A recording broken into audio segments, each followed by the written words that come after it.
Hello అందరికీ, ఎలా ఉన్నారు? అందరూ బాగున్నారా? Welcome back to my channel దునియా అమ్మాయి వ్లాగ్స్. ఈరోజు అయితే మార్నింగే నేను లంచ్ అయితే ప్రిపేర్ చేసేస్తున్నానండి. ఈరోజు అయితే ఒట్టి తుణుకల కర్రీ అయితే చేస్తున్నాను అనమాట. మార్నింగ్ టిఫిన్ చేశాను, దోశ చేశాను, తినేసి ఎక్కడ వాళ్ళు అక్కడ వెళ్ళిపోయారనమాట. మా ఆయన అయితే డ్యూటీకి వెళ్ళిపోయారు, 7కి స్టార్ట్ అయిపోతారనమాట. ఇంకా పిల్లలకు కూడా ఆఫ్టర్నూన్ వరకే కదా స్కూలు, ఇంకా వాళ్ళు కూడా 7:30కి అలా బయలుదేరేస్తారనమాట.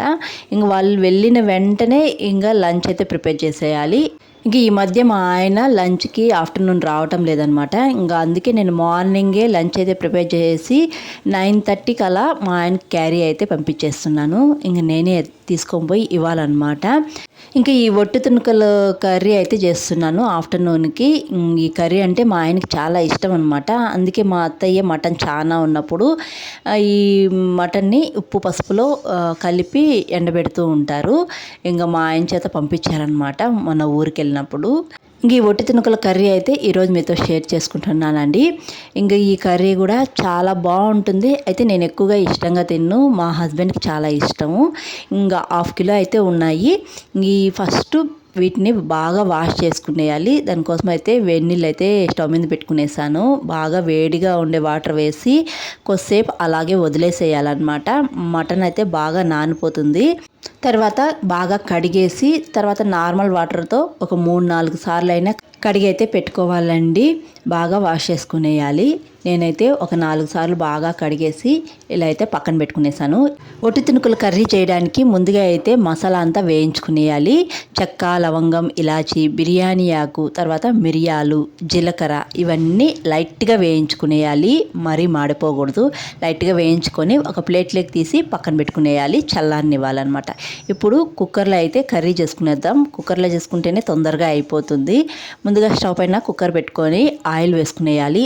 ఆయిల్ బాగా హీట్ అయిన తర్వాత మనం కడిగి పెట్టుకున్న మటన్ అయితే వేసుకునేయాలి. ఆయిల్లో కనీసం ఒక 2-3 నిమిషాలైనా వేయించుకునేయాలండి ఈ మటన్ని. కొందరైతే మటన్ ముక్కలు పెద్దవిగా ఉంటే క్రష్ చేసి వేసుకుంటారనమాట. కొద్దిగా నలగొట్టి వేసుకుంటారు. అలా వేసుకుంటే తొందరగా ఉడికిపోతుందని వేసుకుంటారు. నాకైతే ఇక్కడ చిన్న ముక్కలుగానే ఉన్నాయి. ఇంకా అలాగే ఆయిల్లో వేయించుకునేసాను. ఇంక ఈ మటన్ ఆయిల్లో వేగేలోపు మనమైతే మసాలా అన్నీ మిక్సీ జార్లో మిక్సీ పట్టించుకునేద్దాం. ముందుగా వేయించిన గరం మసాలాలన్నీ వేసుకుని తర్వాత ఒక 4-5 కాజు పప్పులు, తర్వాత ఎండు కొబ్బరి వేసుకుంటున్నాను. మీరు పచ్చి కొబ్బరి కూడా వేసుకోవచ్చు, చాలా బాగుంటుంది.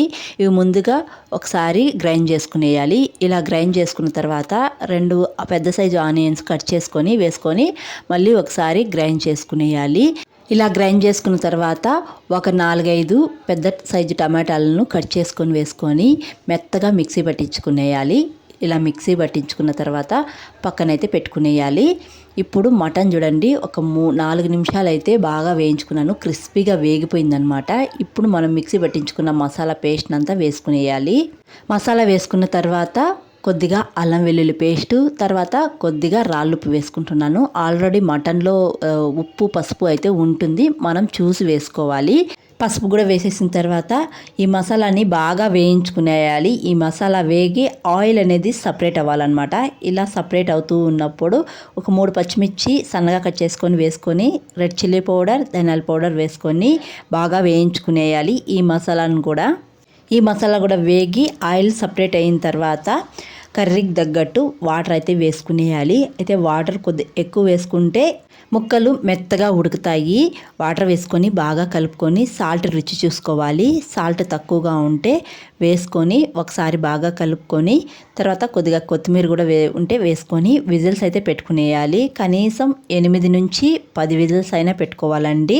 అప్పుడే ముక్క అనేది మెత్తగా ఉడికిపోతుంది అనమాట. నేను ఇంకో సైడు ఎసురు కూడా పెట్టేశాను, రైస్ చేస్తున్నాను. అయితే అప్పటికే టైం అయిపోతుంది అనమాట. అందుకే 2 పొయ్యి మీద చేసేస్తున్నాను ఫాస్ట్గా.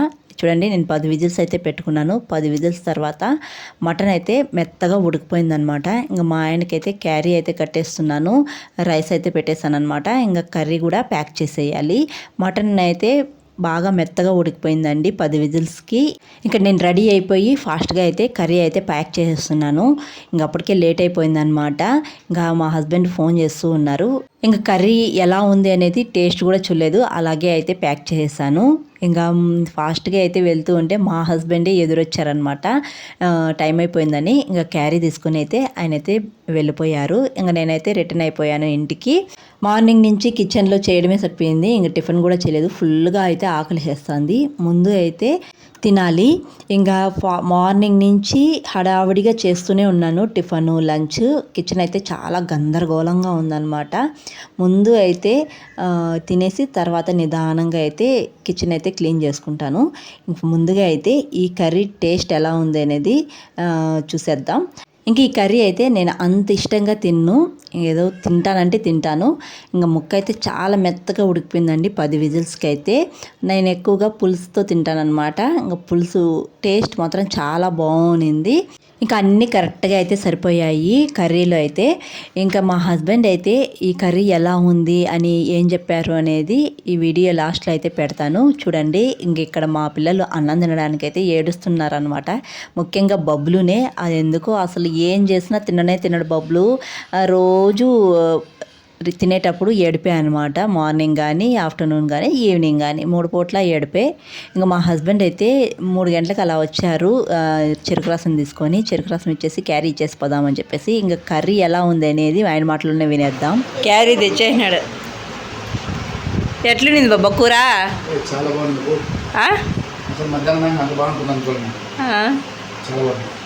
వీళ్ళు కుర్షీద్ తినలా, బబ్బులు తిన్నాడు. మళ్ళా కుర్షీద్ తినలా. మా ఆయనకి కర్రీ భలే నచ్చేసింది. ఆఫ్టర్నూన్ లంచ్ చేసేటప్పుడు ఫోన్ చేసి మరీ చెప్పారనమాట, కర్రీ చాలా బాగా చేసావు, బాగుంది అని చెప్పేసి. మళ్ళీ ఇంటికి వచ్చారనమాట 3 గంటలకి. ఇంకా అప్పుడు అడిగితే అన్నారు చాలా బాగుంది, బాగా చేసావు అని చెప్పేసి. ఇంకా ఆఫ్టర్నూన్ అలా తినేటప్పుడు ఫోన్ చేసి చెప్తే చాలా హ్యాపీ వేస్తుంది కదా మనం చేసిన వాళ్ళకైతే. ఇంకా అలాగే హ్యాపీగా ఫీల్ అవుతానని చెప్పేసి ఫోన్ చేసి మరీ చెప్పారనమాట. మనం తినకపోయినా తినేవాళ్ళు చాలా బాగుంది అంటే చాలా హ్యాపీగా ఉంటుందన్నమాట. ఇంకా మా ఆయన డ్యూటీకి వెళ్తా కూడా చాలా బాగా చేసావు అని చెప్పేసి పోతున్నారు.